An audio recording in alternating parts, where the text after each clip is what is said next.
Hello guys, welcome back to my channel. Today's video is going to be about how to make buttonholes in your shirts with Usha Wonder Stitch machine. We are usually provided this with this footer, zigzag footer. Step number 1, take the footer out. Find your buttonhole sliding footer in the attachments provided with your machine. To place the footer in the machine, make sure that this arrow is pointing towards the left.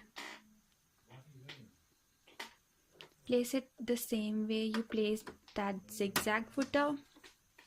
When once done, just pull that trigger up and slide the buttonhole footer in the length you expect your buttonhole to be.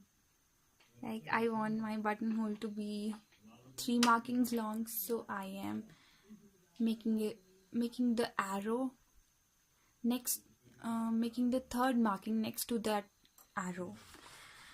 Get your place where you want your buttonhole to be. So I want it here, but it's not quite visible, so I would mark it so that I can just see if I'm doing right. So slide your clothes down here.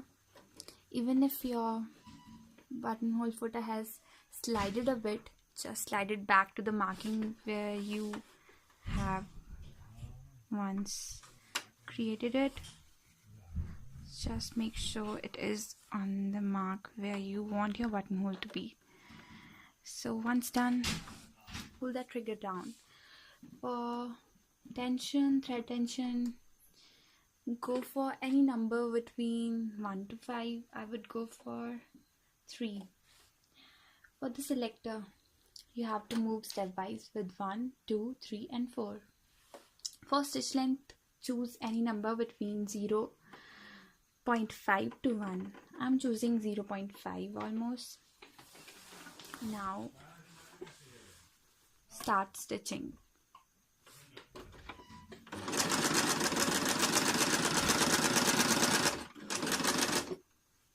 Once you reach the end of the footer, it would stop stitching next to it. So it's time to change your selector to number 2, but make sure your needle is out of your cloth. Now start stitching again. Stitch it 5 to 6 times and then just go for number 3. Once you reach the mark of the first stitch, stop and go for number 4 again. Stitch it 5 to 6 times and then stop. It's almost done. Now you gotta use the seam ripper to open this hole, but be careful with the seam ripper. Don't cut off the extra fabric. Just put this ripper in the cloth and just pull it out. Okay, just be careful not to cut excess fabric. And look, you have made your buttonhole. Hooray! Thanks for watching.